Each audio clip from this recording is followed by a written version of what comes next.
Good morning and welcome to the Standing Committees meeting for Wednesday, April 8th, 2026. All council meetings will be live streamed on the city's website, and for guest speakers, please do not turn off your microphones. Our first order of business is roll call. Will the clerk please take the roll? Mr. Sharland. Here. Mr. Coghill. Ms. Gross. Mr. Lavelle. Here. Mr. Mosley. Mrs. Salinetro. Here. Mrs. Warwick. Here. Mr. Wilson. Mrs. Strasburger, Chair. Here. 5 members present. Thank you. Our next order of business is public comment. I would like to remind all speakers that the rules of council state that comments are limited to matters of concern, official action, or deliberation which are or may be before City Council, and profanity will not be permitted. Please state your name and neighborhood for the record. You will have 3 minutes to speak. Our first registered speaker is Audrey. Is there an Audrey with us?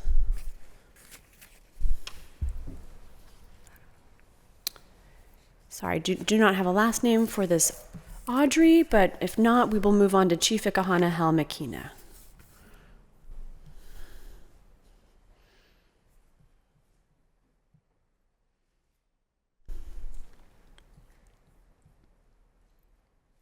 Greetings and good day. My title is Chief Ikahana Hel Makina.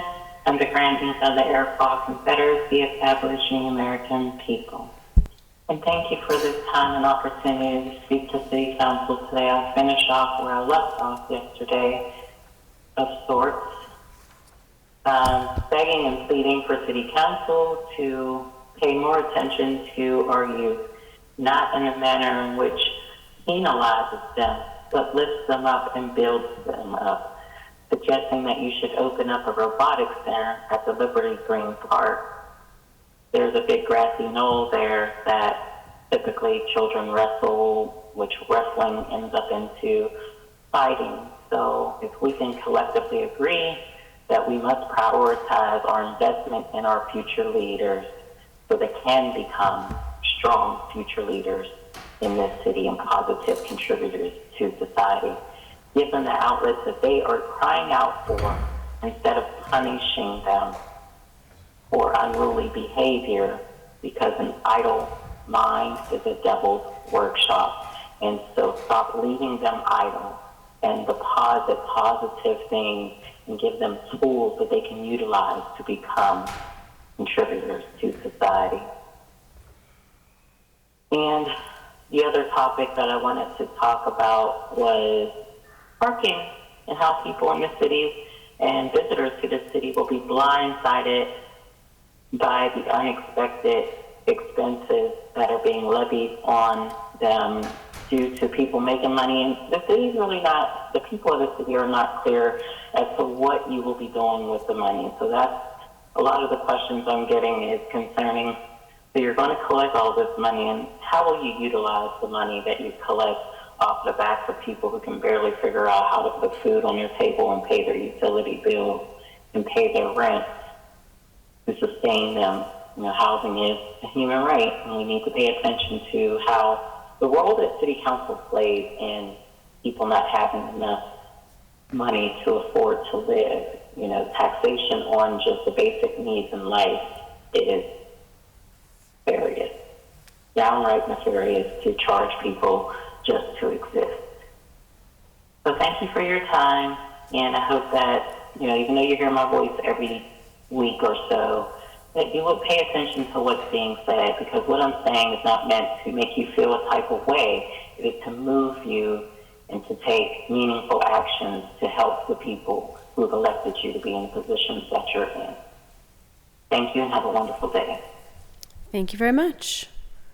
Next speaker, there being no further registered speakers, we'll now take comments from those in the audience wishing to speak. Are there any speakers wishing to come to the podium?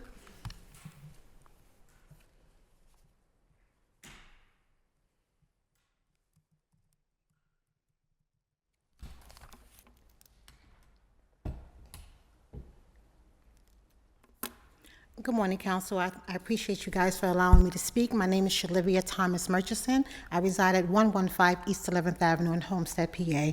I came about a week ago to give you guys notice as to what's happening in our borough. Today, I would like to further elaborate as to the funding for these projects called One Homestead. Our issue is a business that's doing business in District 2.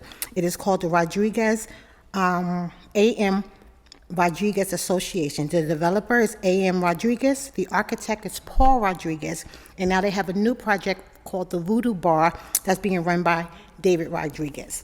The funding is now, we were promised luxury townhomes. Now they're getting funding for low-income housing tax credits awarded by the Pennsylvania Housing Finance Agency and syndicated by RBC Capital Markets.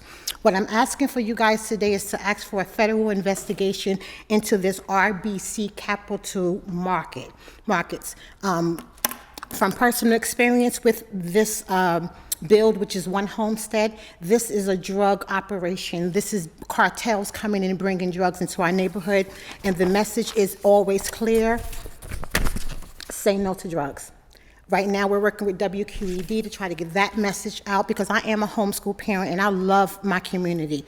Right now, my property value has gone from $181,000 down to $141,000, partly because our council members are making really bad deals with these developers coming into our neighborhood from Pittsburgh into there, and they're not reading these contracts, but they're voting on them, and we are now being penalized as the property owners and the people who have the rights to be there. We're being penalized and now criminalized. So when we call the police and say, hey, you know, this development is doing A, B, C, and D, they're filing charges on us.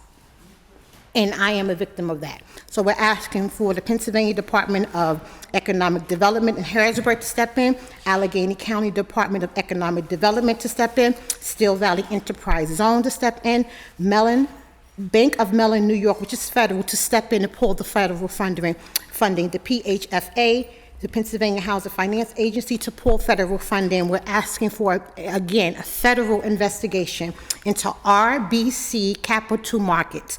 They are big funders of this One Homestead and these Rodriguez Associates. So I appreciate you honorable elected members' time, but I'm not going to let up on this, because I have no intentions on moving.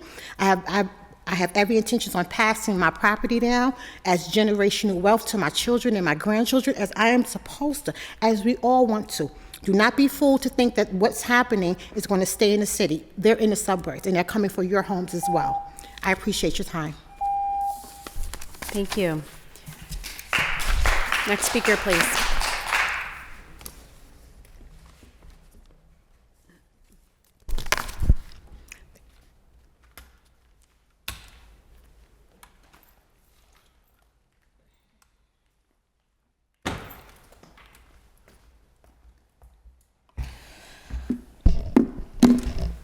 Good morning.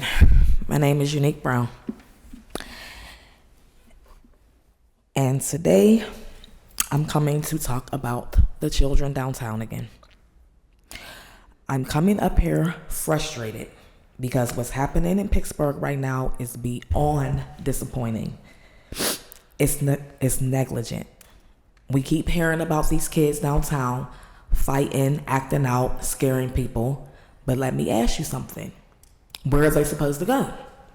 Because y'all shut it down. No recs. I'm sorry. No rec centers open late. No real after-school programs. No safe spaces. Now they're outside and everybody's clutching their bags, crossing the street, and calling them the problem. That's convenient, but it's not honest. Because you don't get to remove every outlet a child has and then act shocked when the energy turns into chaos. That's not surprising, that's predictable. And what's really appalling, yes, appalling, is that this didn't sneak up on anybody. Y'all saw this coming, like a couple years ago when the man got punched in the alleyway by the kids, knocked out, the little knockout thing they were doing. It should have been changed then. Something should have been done then, because kids was already acting a mess then. But you know what happens when kids have nothing to do? You know what happens when there's no structure, no mentorship, and no investment. So now downtown feels like a pressure cooker. Now innocent people are being caught in the middle. Now parents like me are sitting here worried every single day. Let me say this clearly. This is how tragedies happen. Because when people feel like the system isn't protecting them, they start talking about protecting themselves. And once them lines get crossed, you can't undo it. So we can't sit here and keep calling these kids out of control. They are under-supported, under-supervised, and being overlooked. And that falls on leadership.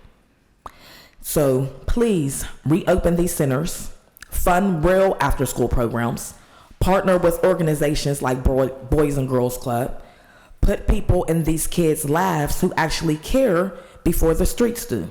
Because right now, the streets are raising them. And everybody wants to keep saying it's the parents. It's not the parents. Parents are working. Parents are handicapped. Parents can't chase after kids. Parents are sometimes getting beat up by these kids because there's nobody else out in the streets that's helping them. Every movie, everything else shows you that a mentor helps troubled kids. Troubled kids is not going to fix themselves. So please just try to look into something that's going to help these kids. Thank you. And I still got 4 seconds. Why did that buzzer ring? Thank you very much. Next speaker, please.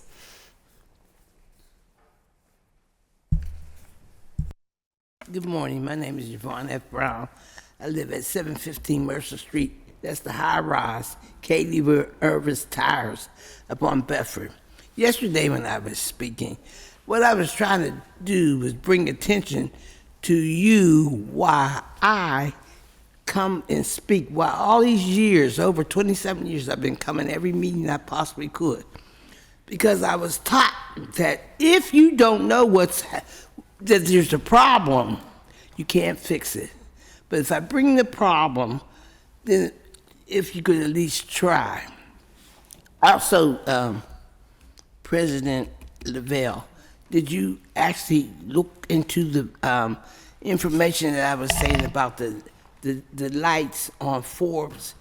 Like 23 seconds, the lights change. The bus drivers was saying that the way the lights are, we're getting ready to have all these people for this football stuff. And you got where the buses are causing a lot of the problem. It is because of the way the lights are scheduled, the way they're going off.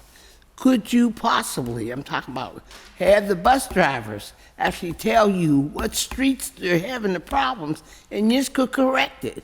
Because you can do it. You can make them lights longer, because he's saying, miss, look, 28 seconds, and it's gone. The bus can't move.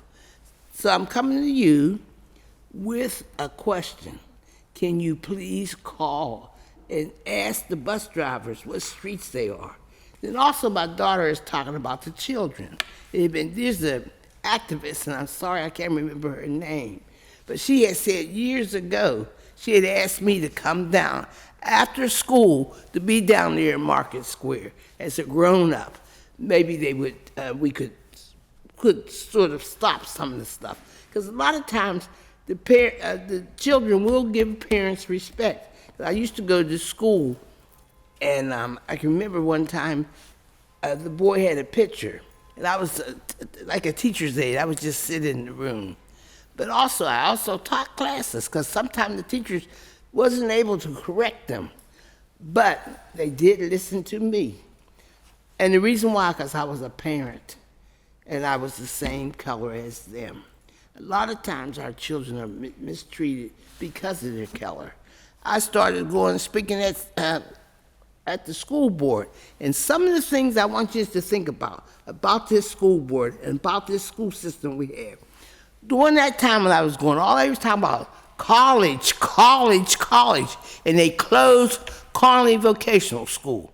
Now, if you listen to what the news is saying, we don't have the construction and different training. The light, and she's right. Your buzzer's going off and we still have seconds on there. So maybe you could correct that. Thank you very much. Next speaker, please. Good morning, Special Agent Sunshine, the missing child. Lord, thank you for another beautiful day. Thank you for another birthday Monday. 62 on paper, that's not real. My identity was stolen by somebody in this room. If not, they know. These people on this board know exactly who I am, where my real identity documentation is, and who has it and who changed it. They know. The title of my message today is Out of My Comfort Zone. 2 Corinthians 12:9 says, "The Lord said to Paul, my grace is sufficient for you, for my power is made perfect in weakness."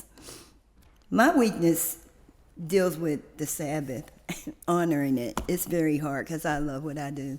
I'm a female vocalist. I'm an evangelist. I do a lot. It's amazing how my communication is being blocked. How somebody overseas in my family has passed away. I still don't know who they are. I'm not getting my mail where it's supposed to be coming. I've told them I don't want my mail to come there anymore. So if there's mail still coming there, they're stealing it. They were stealing it before I gave them this notice. I don't have a phone. Still, I don't have a phone. So if anybody is trying to get in touch with me or is looking for Special Agent Sunshine, the missing child, Cerise Taylor, I guess you can find me here. They're blocking the TVs from being here, so they don't want people to see me on TV to hear what I'm talking about, which is the truth. Double confirmation from God with sound. The thought for today is expressing my love for God can encourage others. Matthew 18:3 says, "And he said, I tell you the truth, unless you change and become like little children, you will never enter the kingdom of heaven." The word of wisdom comes from Proverbs 15:30, and it says, "A friendly smile makes you happy, and good news makes you feel strong."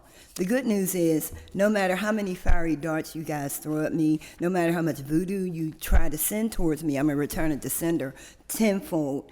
No matter what you've taken from me, God is going to replace everything that was stolen from me 100 trillion-fold, and then some. I'm so grateful, Lord, for still being here, for standing here and being a messenger for you. Thank you for using me as a vessel to do your will, not mine. I'm just randomly speaking. Exodus 20:12 says, "Honor thy father and thy mother, that thy days may be long upon the land which the Lord thy God giveth thee." To my daughter, I love you. I will not be condemned. In Jesus' name, amen. Thank you. Are there any further speakers? Any further speakers? There being no further speakers, we will move on to standing committee's agenda, and our first committee is the Finance and Law Committee, Bill 297. Resolution amending Resolution Number 857 of 2023, effective December 27th, 2023, entitled Resolution Adopting and Approving the 2024 Capital Budget, the proposed 2024 Community Development Program, and the 2024 through 2029 Capital Improvement Program by transferring $134,831.25 from Neighborhood Initiatives Fund to Slope Failure Remediation. To approve. Is there a second? Second. Discussion? Seeing none, all those in favor of Bill 297, please say aye. Aye. Aye. Affirmative recommendation. Bill 303. Resolution amending Resolution 741 of 2025, which authorized the mayor and the city solicitor to enter into a professional services agreement with Block and Associates for legal services in connection with the current city construction project and other legal services by increasing the contract amount by $60,000 for a new not-to-exceed amount of $120,000 over 2 years. Motion to approve. Second. Discussion? Seeing none, all those in favor of Bill 303, please say aye. Aye. Affirmative recommendation. Bill 304. Resolution authorizing the issuance of a warrant in favor of Comer Miller LLC for expert legal services in connection with a litigation matter in the U.S. District Court for the Western District of Pennsylvania for an amount not to exceed $17,844.16 over 1 year. Second. Discussion? Seeing none, all those in favor of Bill 304, please say aye. Aye. Aye. Affirmative recommendation. Bill 305. Resolution authorizing the execution of quitclaim deeds conveying all of the city's right, title, and interest in and to the city-owned property located at 708 North Pacific Avenue in the 10th Ward of the city and designated in the Deed Registry Office of Allegheny County as Block and Lot 50G 345 to Mary Sawyer relating to the full and final settlement of a case filed in the Allegheny County Court of Common Pleas. Motion to approve. Second. Discussion? Seeing none, all those in favor of Bill 305, please say aye. Aye. Affirmative recommendation. Bill 306. Resolution authorizing the issuance of a warrant in favor of Karen Williams in an amount not to exceed $7,496.63 over 1 year in full and final settlement of a claim for damage to her parked vehicle on Beacon Street near Whiteman Street for a city emergency or ES vehicle on April 1st, 2025. Motion to approve. Second. Discussion? Councilmember Warwick. I actually don't, not on this one, but just a quick question on 0303. Sorry to You go- can proceed, that's to fine. go back, yeah, apologies. Where it says a current, it's just for legal services in connection with a current city construction project. I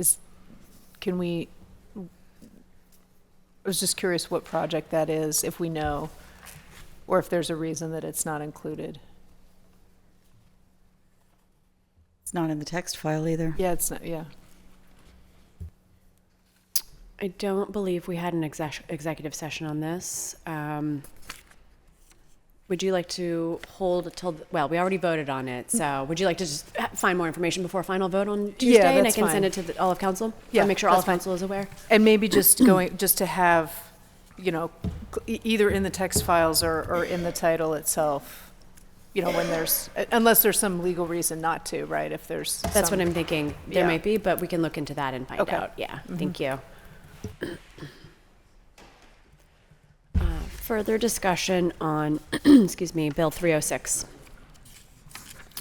Seeing none, all those in favor of Bill 306, please say aye. Aye. Affirmative recommendation.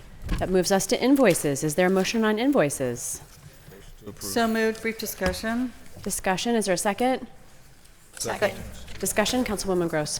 Thank you, Madam Chair. So we've continued to comb through and ask questions about the invoices, looking especially for anything that is the kinds of technologies that might violate privacy or be surveillance type technologies.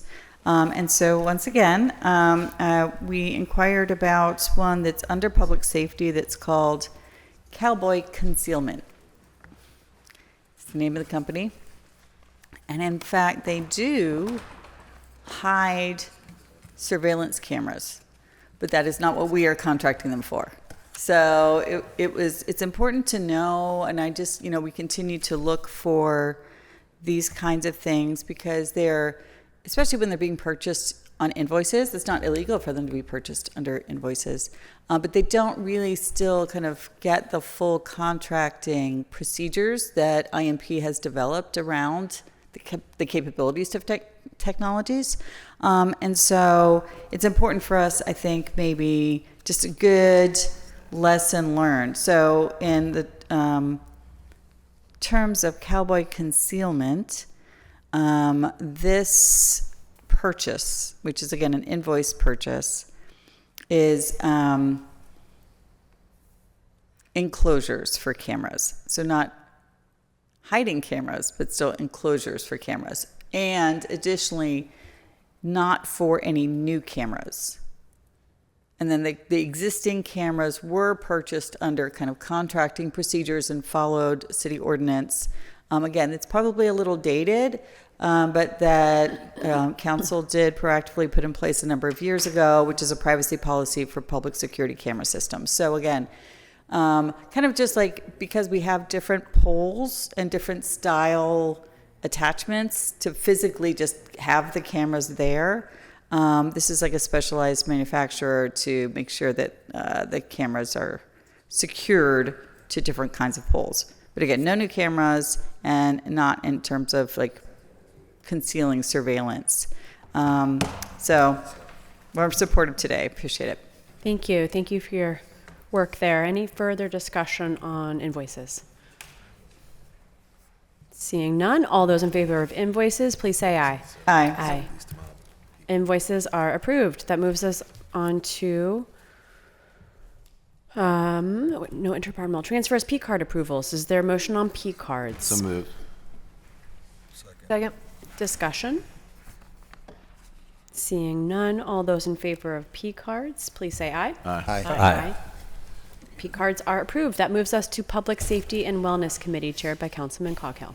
Deferred papers, Bill 288, ordinance amending and supplementing the Pittsburgh Code Title VI Conduct, Article 1, regulated rights and actions by adding Chapter 630B, prohibiting immigration enforcement in city-owned or operated spaces, and amending and supplementing the Pittsburgh Code Title V, Traffic, Article 1, Administration, Chapter 503, Enforcement and Control by adding Section 503.21, prohibiting immigration enforcement in city-owned or operated spaces. Can we read the two bills together, if that would be the preference? Bill 289, ordinance amending and supplementing the Pittsburgh Code, Title VI Conduct, Article 1, Regulated Rights and Actions by adding Chapter 630C, Protecting Community Spaces. Second. Second discussion? Thank Councilwoman you. Gross? Thank you. Appreciate it. So I, first of all, want to acknowledge and thank the Law Department for getting us kind of line by line feedback. We've had several discussions now, and I feel like we have some areas that we still need their help clarifying. And additionally, I'll acknowledge our Chair of Public Safety, Councilman Coghill, connected me with the Hispanic Development Center, and I had a great conversation. And they had kind of multiple perspectives as both being an advocate for our immigrant community and also renting a city-owned space. So they are tenants of a city building. And so that was really helpful. And then additionally, we got the feedback and passed 2 of the bills out of the 4-bill package yesterday.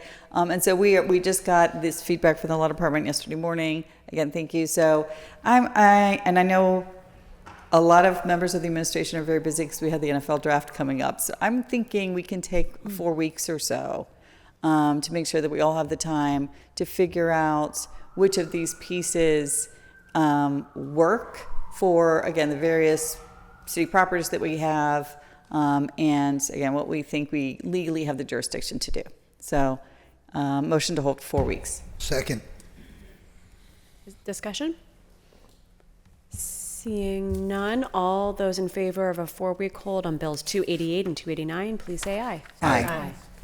Bills will be held for 4 weeks. Thank you. That moves us to Public Works and Infrastructure Committee, chaired by Councilwoman Salinetro. New papers, Bill 299, resolution amending Resolution 657 of 2025, authorizing the mayor and the director of the Department of Public Works to enter into an agreement or agreements with Tree Pittsburgh for a restoration project known as Rising Main 3, consisting of a deforested corridor in Highland Park at a city cost not to exceed $275,257.04 over a period of 5 years by revising the payment schedule over a period of 4 years. Motion to approve? Second. Discussion? Councilwoman Gross.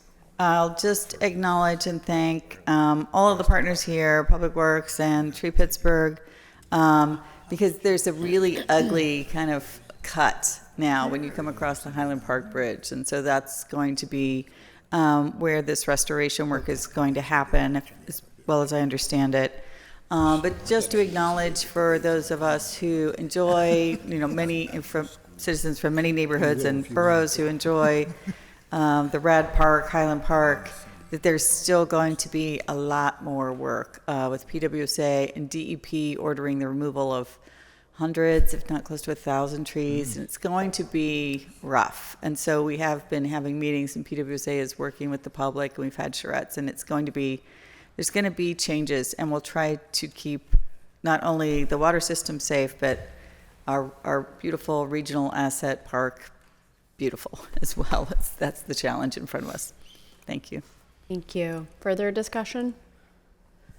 Seeing none, all those in favor of Bill 299, please say aye. Aye. Affirmative recommendation. Bill 300.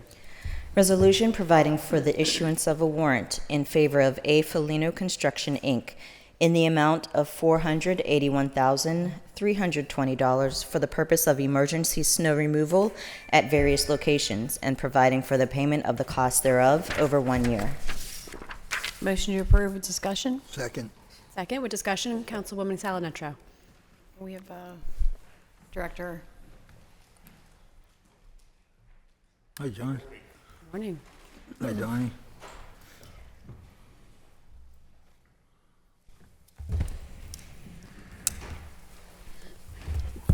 Thank you both. Thank you both. This is an invoice for Felino that I have here that I've discussed with you. My concern that it wasn't as detailed as I thought it should be, and I wanted to know if you had some more detailed information. I know you asked for it. Were we able to get more detailed information? I did reach out to him. I didn't hear back from him yet, and it was late and with the holiday weekend. I can understand that. I do know. They were one of our contractors that worked 7 days a week from the 26th to February 1st when we cut all of them loose at 7 a.m. He had 10 skid steers, 4 loaders, 5 triaxles, 1 excavator, and he was in the Squirrel Hill, Shady Side, Walnut Street, Murray Avenue, Beacon, Reynolds, Beechwood, and we moved him into Forbes Avenue. So that is the information I have on that. I didn't see his actual invoice. Okay. So that's information we kept track of. Yes. At all times, we had 2 contractors working 24 hours.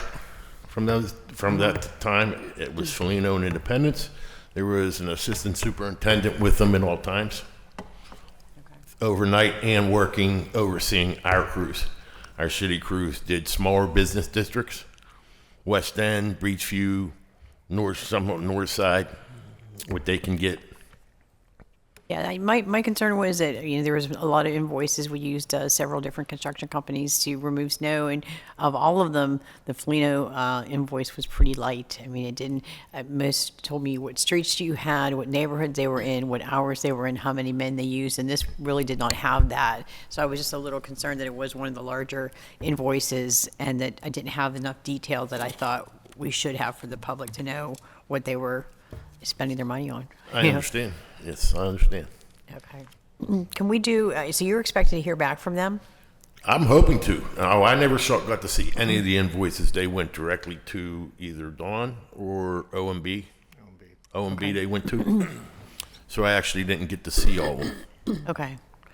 Can I make a motion to hold a week till we get the information from Felino? Second, discussion on the hold? I would just say I support this as well. I would be interested in seeing every single street that the contractors serviced and seeing what we can learn from that. I appreciate it. Yes, Councilman Cockrell. Thank you, Madam Chair. Yeah, we noticed that as well, Councilwoman Salinetro, as to the preferred, or the ones that are on our preferred list. They all have, they know how to do it, I guess, so itemized, everything was, done to the T. However, I will say they did a great job. I mean, that snow was piled up 8 feet high, 6 feet high on the sides of roads. I don't know what we would have done without them. It's a lot of money we had to spend, but, it was necessary. You did a great job for me up in Brookline Boulevard. It was a disaster. And between that and Broadway Avenue. So thankfully we have companies like that we can call on, although be it expensive. But Yes. it was there was no other way, I felt like at the time. So you did a good job. Thank you. Yep. Thank you. Councilwoman Gross, followed by Councilmember Warwick. I know. I was just scratching my face. Apologies. I saw some movement of Remind me not to hands. take you to any auctions. Councilmember Warwick. I was just about to say, fake bidder. So Felino is a contractor we use a lot, specifically for paving. I know that's a DOMI function, but I don't know if the controllers, but with these contractors that we use all the time, right, for many, many, many years, it would be nice just sort of periodically to have kind of audits done on the, like the work, the quality of the work, the type, you know what I mean? For example, how long does paving last between, how much time is there from when something's paved to when it has potholes, like just things like that, just to, it's great to have these long-term partners, trusted partners at the city. Of course, they help us run, but at the same time, just like in our own, in our own operations, it's good to kind of take a step and, take a look every now and then. Yeah. May I respond? Sure. Absolutely, right? But I do want to point out that, just for iteration, even if you voted yes today, the invoice would still go through a controller's office process and audit. So the yes, even if it was yes today, that's the middle step, and there's still a journey for that invoice. So to your point, right, like, if this got voted through today, the controller's office and their inspectors might have the same questions, and it's well within their right to ask them before they say yes to cutting the check and stuff like that. So those type of audits do happen on a invoice by invoice basis through the controller's office. But on a larger scale, it should be happening as well.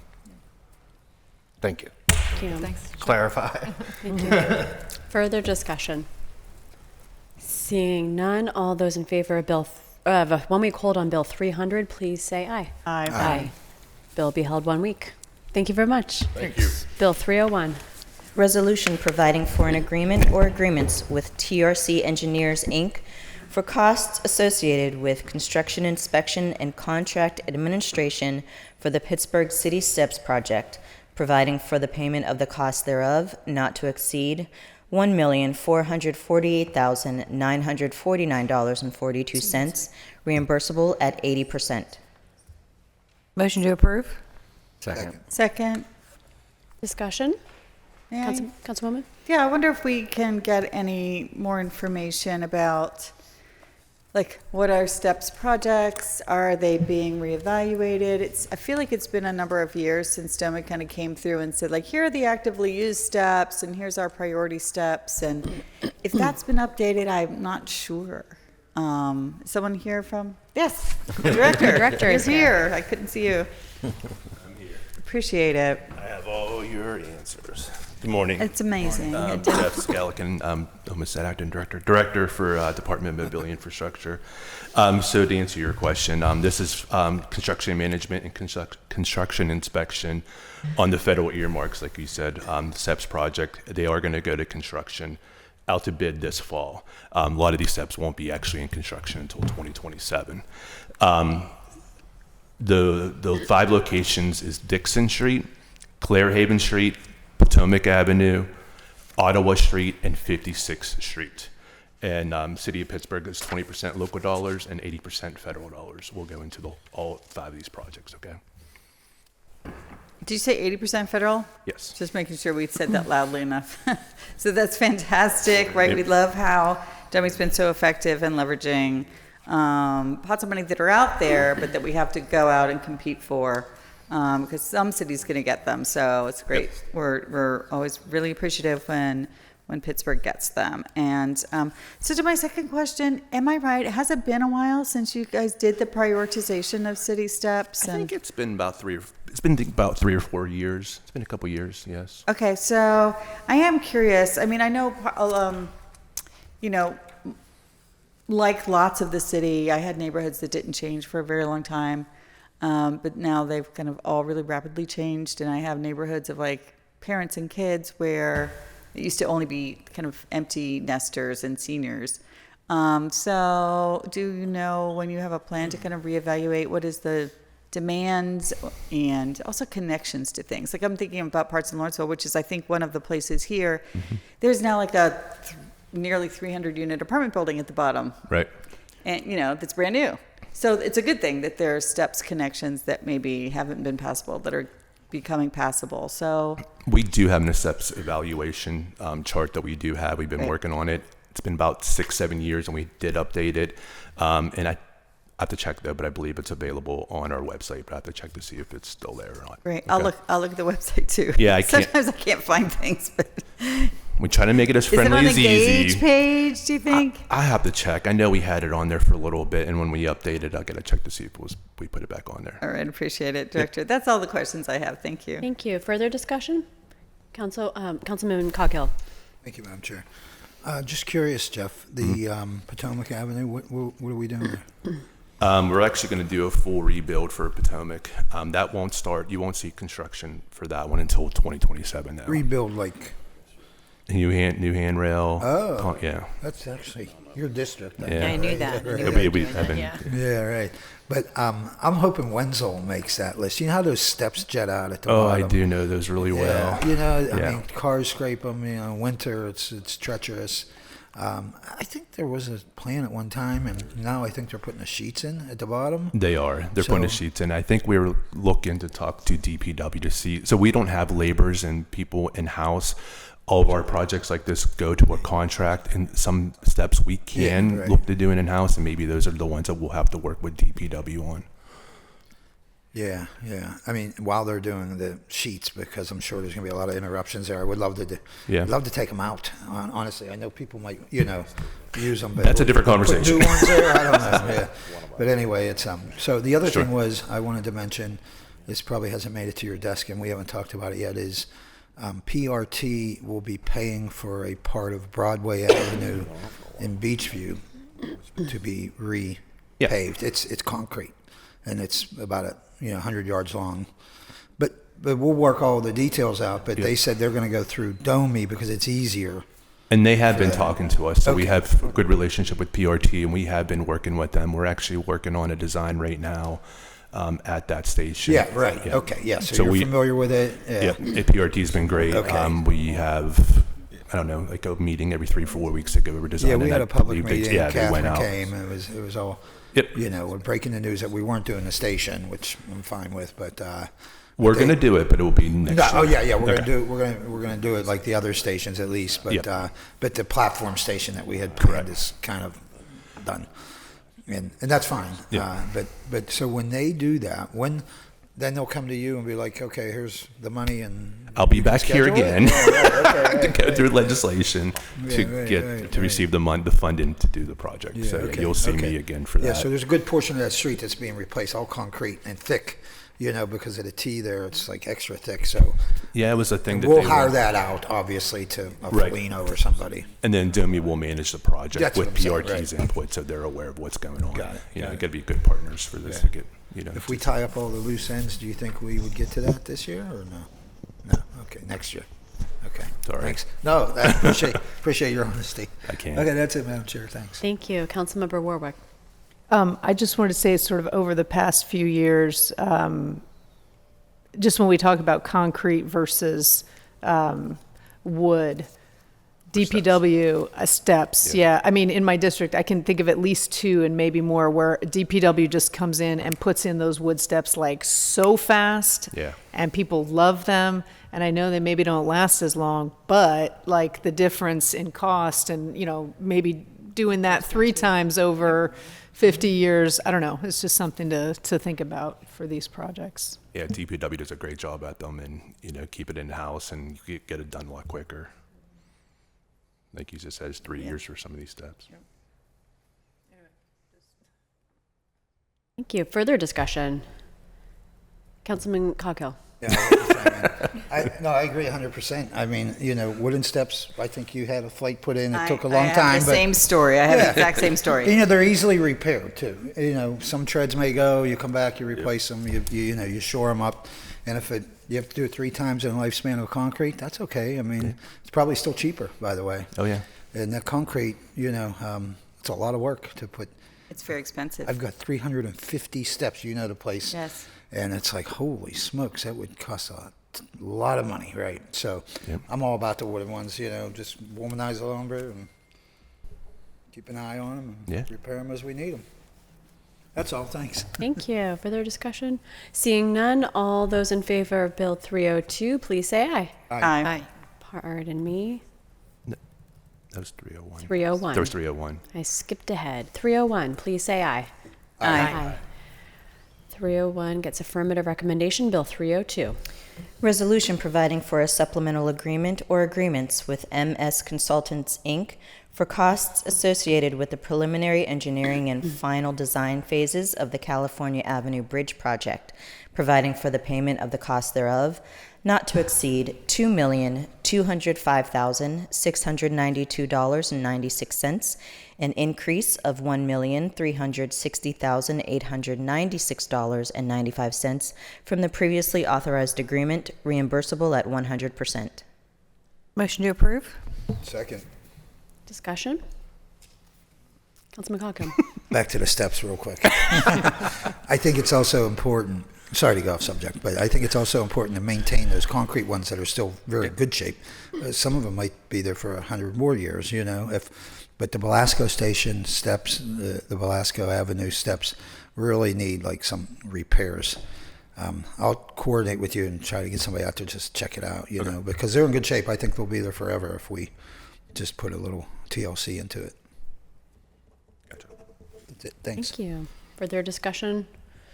Seeing none, all those in favor of Bill 302, please say aye. Aye. Aye. Affirmative recommendation. Bill 310. Resolution providing the recommendation made by the Director of the Department of Mobility and Infrastructure that the concrete portion of 7th Street from Fort Duquesne Boulevard to Liberty Avenue be paved with asphalt in accordance with Section 417.06 of the Pittsburgh Code of Ordinances. Motion to approve? Second. Discussion? Seeing none, all those in favor of Bill 310, please say aye. Aye. Affirmative recommendation. Bill 311. Resolution approving the recommendation made by the Director of the Department of Mobility and Infrastructure that the concrete portion of 9th Street from Fort Duquesne Boulevard to Penn Avenue, heading north towards the north side, be paved with asphalt in accordance with Section 417.06 of the Pittsburgh Code of Ordinances. Motion to approve? Second. Discussion? Seeing none, all those in favor of Bill 311, please say aye. Aye. Affirmative recommendation. That moves us to Intergovernmental and Educational Affairs Committee, chaired by Councilman Mosley. New Papers Bill 298, resolution authorizing the mayor and the director of the Department of Public Works to enter into an agreement or agreements with the Housing Authority of the City of Pittsburgh in order for the City of Pittsburgh to have access to parcel 50C350 behind former Fort Pitt Elementary School in relation to a redevelopment project known as the Fort Pitt Park Master Plan at no cost to the city. Motion to approve. Discussion?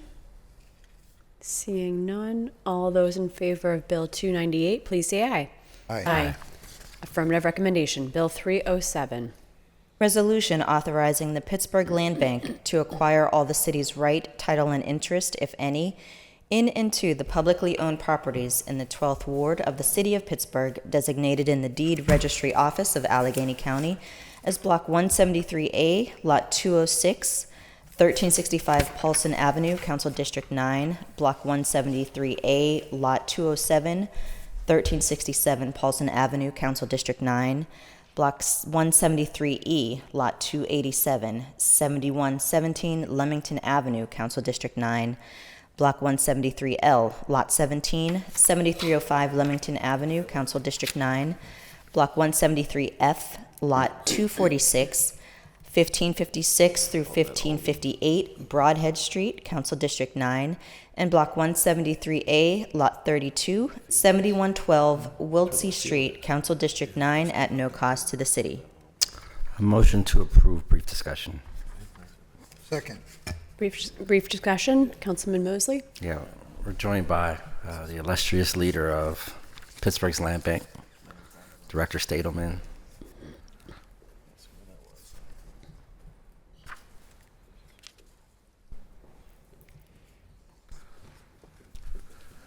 Good morning. I figured since you made the long trek from the Boulevard of Allies over here, I figured I'd invite you to the table. You just give a brief, description. I don't have a ton of questions. Of course. Good morning. Sally Stadelman, Acting Director of the Pittsburgh Land Bank. Councilman Mosley, I'm glad you invited me up because this project is, we're trying something a little bit different with these 5 structures we're acquiring in Lincoln, Leamington, Belmar. So these structures are going through our pilot residential rehab program, which means that we're completing the evaluation of the structures up front. I actually went out with the community and walked through, I think we looked at somewhere like 10 or 12 structures total. We looked at every structure that is in the city's 3 taxing body inventory. Several homes were not salvageable. They were too collapsed and dilapidated, but we identified these 5 as salvageable with some stabilization. And so typically with pilot residential rehab, we've been listing properties one by one. With these, we're actually going to list them all together as a bundle. And we're gonna skip our typical 90-day hold for owner occupants. And we're going to market these directly to contractors and developers with the intention of returning these properties back to the market at a similar price to what we see our subsidized affordable for sale houses hit the market, which is usually between $160 and $220. But we're hoping to achieve the same thing by selling directly to contractors and then adding in our reverter agreement that they have to hold the property for a certain number of days for homeowners coming through. In this case, we'll be working with WAVE that does home buyer preparedness. Thank you. And can you explain how that relationship with WAVE was precipitated? Yes. So it's really an extra special pilot because Charlize Smith is also the I think she's, I want to say, the vice president of the Lincoln Leamington Belmar. I think it's like Lincoln Leamington Belmar RCO CDC. With the consensus group. I don't think, well, not the, are you thinking the Larimer consensus group? I think Lincoln Leamington has a consensus group as well. And I'm not sure, I think there's 2 community organizations, and we're working with the RCO. Yes, the RCO. And so as part of that group, so we have Charlize's expertise with the home buyer preparedness, and then they have several residents who also are real estate agents, contractors. So this group approached us and they have this background and understanding of, the challenges of the real estate market and rehab. And so we've been working really closely with them to kind of build this program, this kind of pilot residential rehab 2.0. So I'm really hoping that we see some success, and then we can kind of implement this model in other neighborhoods as well. It's really exciting to hear that you're working with WAVE. I think it's a great partnership. As we understand, the challenges that we have around housing in general and affordable housing in particular, and the very complex ecosystem that is the housing ecosystem. To have someone like Charlize and her expertise, I know she does a lot of work with the county. I also sit on the Housing Authority Board of Commissioners with her as well.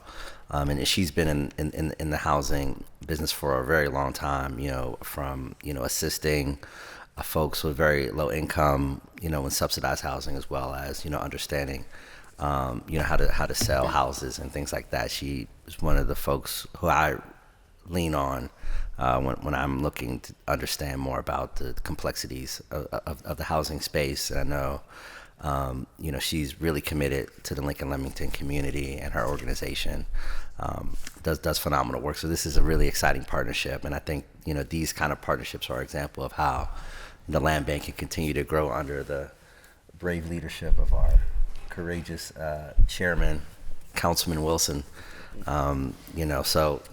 Kudos on this. This is, really exciting. I'm looking forward to running into to Charlize in the near future and congratulating her as well. So thank you.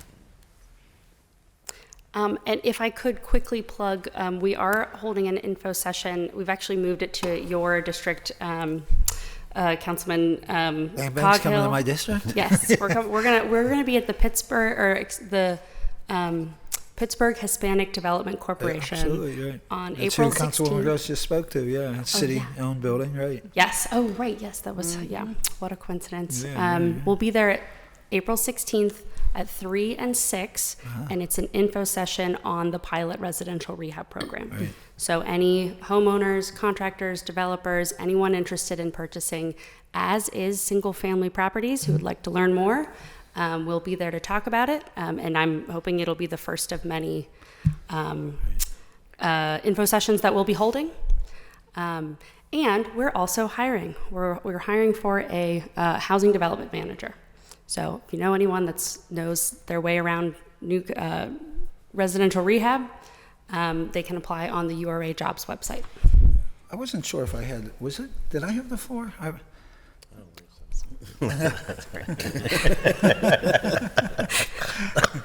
So I had a question, but I'll wait my proper turn. Councilwoman Gross Yeah. has a question, and then I'll turn it over to you, Councilman, and then Councilman Wilson. Thank you. I appreciate it. You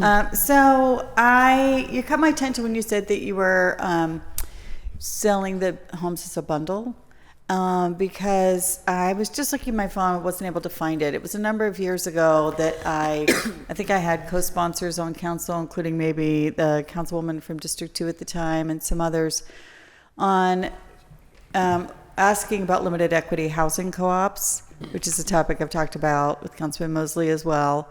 And we required a report from the administration and planning, but especially from the URA, but it might have been before the co-op was executed with the land bank, to make sure that any of the programs or technical assistance or financing especially didn't kind of exclude co-ops, right? So let's say you have a program for like increasing home ownership, which I'm fully supportive of, right? Not to exclude cooperative owners. Or if, let's say you have a financing program for multifamily construction, well, not to exclude cooperative multifamily. So they issued the report at the time. So, and especially since you're right near Belmar Gardens, which is one of our last standing limited equity housing co-ops in Councilman Mosley's district, would that be precluded here? I would say no, it would not be precluded. I would be so interested in talking more about how we can help facilitate the creation of more cooperatives in the city of Pittsburgh. I think the challenge here is, something's going around, and I think it's allergy season already. The challenge is that the condition of these structures is tough. Several of them are, they're not fully collapsed through like we see sometimes, but a couple of the structures will probably replace all of the floor joists on the first floor, for example. They need new roofs. And then even with that stabilization, the margins to attract a contractor are still going to be pretty thin. And so the more asks that we stack on top of this central ask, which is please help us save this structure before we, the taxpayers, have to pay to tear it down, the more challenging it becomes to, ask for more. We want you to then hold it for another 6 months or a year while we go through this cooperative process. So I think for me, why would the cooperative process be more burdensome than selling 4 separate buildings to 4 separate buyers? I'm assuming here, and so I think I feel like I have a gap in my knowledge and understanding of then what does that legal and financing process Typically look like to get people there? Owner in cooperative housing. Oh, who then buys all? Okay, so who would like a nonprofit structure? Mm-hmm. Okay, who is there? Does that entity exist? Would they be ready to buy these houses when they're rehab? There are some national partners. Full disclosure: I am on the board of the startup Steel City Housing Cooperatives with Rick Swartz and Randall Taylor and Gar Woodwood and Jackie Smith. And so we are trying to create that environment and raise the knowledge and consciousness and enthusiasm for cooperative housing, like I've been doing at council as well. So, but there are some people who have done this successfully in Baltimore and things like that have come to visit. And then we're also talking to some of your typical people who do rehab and sales for affordable housing. Yeah. Right. And so that they're amenable as well to cooperative ownership. So it all comes down to financing. Yeah. And if there is a group, any kind of entity that has the money to purchase those properties, then we absolutely could plug in with them. These 5 are pretty spread out across Lincoln, Leamington, Belmar, but definitely happy to talk more about these structures or any structures or land or Very any often, way we can get that. Again, I'll stop talking in a minute, but again, just the very, as we're learning as well, like very often it's structured not that differently from like a land trust, which we have and have familiarity with in the city. There's been land trusts, again, operating for affordable housing across the country for a very long time. The Durham, North Carolina Affordable Housing Land Trust started in the 90s. And so now we've got City of Bridges here, and we've got several smaller ones as well. So very often it's a very similar kind of structure. So again, sometimes it's just like the comfort level and familiarity of the operations in the city. So let's follow up. Yeah, that'd be great. Thank you. Thank you. Councilman Coghill. Thank you, Madam Chair. Sally, I wanted to ask you, is your program like Jennifer Gula's, where if a buyer must live there?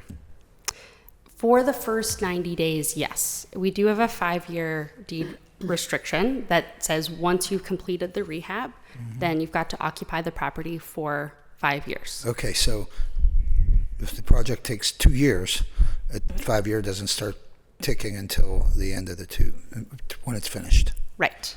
And then we do include language that says, if anything comes up at all, those owners can always come back to the land bank and say, hey, I got a job in another city, we're moving, and we can lift that restriction. So we have some flexibility there, but the intention is, if we are prioritizing that owner occupant in the first 90 days, we want to make sure you're an owner occupant and you're not, looking like that on paper, but then intending to rehab the property, which you could do. You just have to wait until that 90-day period is expired. You will stabilize these properties, whether it be the roof, the foundation, whatever it might be, stabilize it, and then it's kind of in their hands after that. Exactly, yes. And while we have the funding. So that could also change in coming years. Well, that's what I was going to depending ask on you. Where do available you funding. find the money for that? Is it out of your funding? Right now, it's through the American Rescue Plan allocation that funds us. We also applied for, which you provided a letter of support for. Yeah, Thank you very much. Sure. For a $1 million grant through the LSA statewide program to do 22 houses in District 3 and 4. So those we're putting through the sheriff's sale right now. So we're hoping if we'll receive the grant and the deeds for the property around January. How many properties? 22 total. 22 total between D3 and 4. And I think it's an even split, actually. Oh, I was going to ask you that. I think it's pretty close to 50-50. I was assuming that I got the short end of the stick there, but that's nice. Yes. Well, and thank the Hilltop Alliance. They did the legwork over last summer to identify the properties, which we're excited to be able to bring that work in-house with this hiring of a 4th staffer so we can continue that work. I had a conversation with Jennifer Gula yesterday, and she tells me they do things differently, I think, than you do. Yes. She puts it on the market unseen, no stabilization, and she had told me, don't quote me on this, but she had told me that she's having more success in selling the ones that they don't stabilize, they don't put any money into, resources, having just as much or more success selling those than, going in and stabilizing something. I'm surprised to hear that, and I would love to have a too. conversation about it. I was surprised too, right? How that's going, and who's she selling to, and because I think the major difference with us is there is no auction process. You come, you make your offer, we accept the offer, and then it's like a regular sale. So We also are extremely new, and Right, so right. I'm sure there's more the city's inventory just has more general exposure, so Yeah. we're also working on that as well. Yeah, and I like the idea, and I think it's the responsible thing to do to stabilize it and give them a good foundation when they purchase the house, and then they could go from there. But I just thought that was interesting.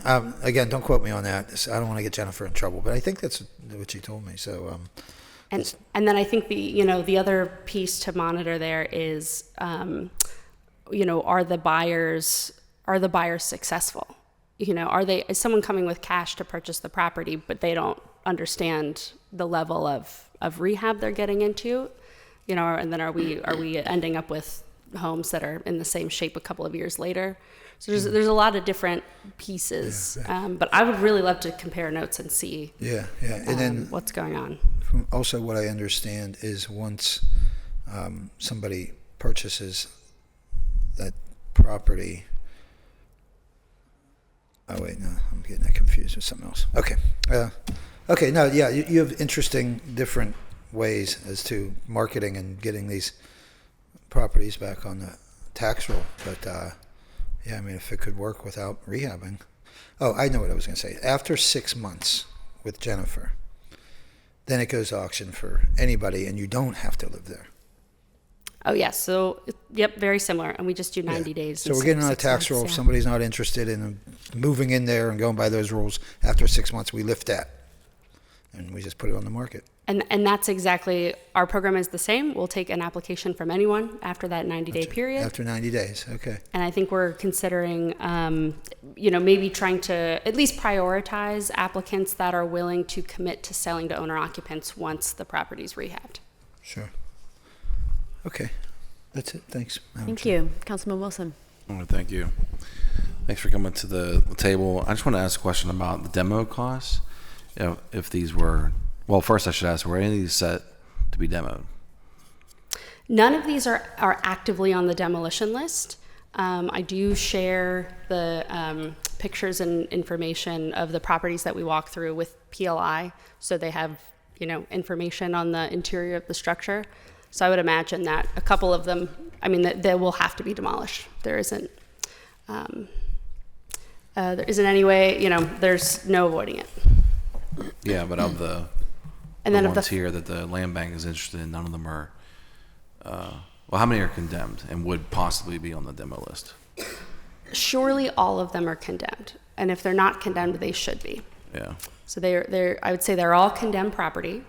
That to leave a condemned property to sit until it reaches the point where it must be torn down by the city, that cost is going to range anywhere from $30,000 to upwards of $90,000, depending on if it has a 1 or 2 party walls that have to be restored. So I think maybe what you're getting at here is that if you multiply these 5 structures by $30,000 or $40,000 a piece, and actually 2 of them are duplexes, so it's 7 units, 5 structures. That's, oh gosh, I can't do math on the spot here. Maybe over $200,000 of savings overall. Yeah, I'm just always happy to see, every time the land bank's at the table, because I just look at that as an actual piece of the housing plan that Pittsburgh should be using, and demolition, although necessary in certain cases, definitely is not a good strategy for growth in housing, since I'm not aware of any new houses being built on empty lots in my district. So the fact that we can take these and get them back on the tax rolls with under 50K per unit, exactly, because we would go in, potentially fix a beam, fix a roof, up to 50K, and then put it on the market, I think is just something I want to highlight. So thanks for your work. Thank you. Further discussion? Seeing none, all those in favor of Bill 307, please say aye. Aye. Aye. Affirmative recommendation. Final bill of the day, Bill 308. Resolution authorizing the Pittsburgh Land Bank to acquire all the city's right, title, and interest, if any, in and to the publicly owned properties in the 12th Ward of the City of Pittsburgh, designated in the Deed Registry Office of Allegheny County as Block 125H, Lot 142, 0 North Mortland Street, Council District 9, Lot 144, 0 Fielding Way, Council District 9, Lot 163, 0 Fielding Way, Council District 9, Lot 164, 0 Fielding Way, Council District 9, Lot 166, 7001 Idlewild Street, Council District 9, Lot 167, 0 Idlewild Street, Council District 9, Lot 168, 0 Idlewild Street, Council District 9, Lot 168A, 0 Fielding Way, Council District 9, Lot 169, 0 Idlewild Street, Council District 9, Lot 170, 0 Fielding Way, Council District 9, Block 125D, Lot 69, 0 Monticello Street, Council District 9, Lot 71, 0 Monticello Street, Council District 9, Lot 71, 1, 0 Monticello Street, Council District 9, Lot 71, 2, 0 Monticello Street, Council District number 9, and Lot 71, 3, 0 Monticello Street, Council District 9 at no cost to the city. Motion to approve. Second. Discussion? Seeing none, all those in favor of Bill 308, please say aye. Aye. Aye. Affirmative recommendation. That exhausts our standing committee's agenda. We do have meeting announcements. This afternoon at 1:30 p.m., council will hold a line item vote on the budget amendments. Reminder, this is a line item vote, but the actual vote will take place at standing committees. This will be a discussion and a preliminary vote, just as we do in December for the traditional budget process. So for anyone tuning in, this is an initial vote, but the actual final kind of affirmative vote will be next Wednesday at Standing Committee, the 15th. Next week, Council will hold their regular meeting on Tuesday, April 14th, and Standing Committee's meeting on Wednesday, April 15th, both at 10 a.m. Also next Tuesday, the 14th at 1:30 p.m., Council will hold a Cablecast public hearing on Bills 278, 279, 280, and 285 as they relate to the budget. To register to speak at these meetings, please fill out the sign-up form on the council meeting webpage by the deadlines, and you may also call the clerk's office at 412-255-2138. Anything from members? Councilwoman Gross. Thank you. I was wondering if we might just clarify again that there's basically, isn't there like 3 votes on the line items? Yes. So like line item vote, but the next standing committee would be provisional vote. Provisional vote, and then the following week would be final vote. Correct. So there's plenty of time for public comment. Correct. And the point of this one is to ensure that council members' amendments, additional mayor's amendments are all set, that we're discussing each one prior, so that when the public is commenting on this at a public hearing, they have accurate information that they're working off of. Our actual preliminary vote will occur after the public hearing. So for full transparency, wanted everyone to be aware. Anything else from members? Thank you, Councilwoman. Anything else? Seeing none, I'll take a motion to approve the minutes and adjourn the meeting.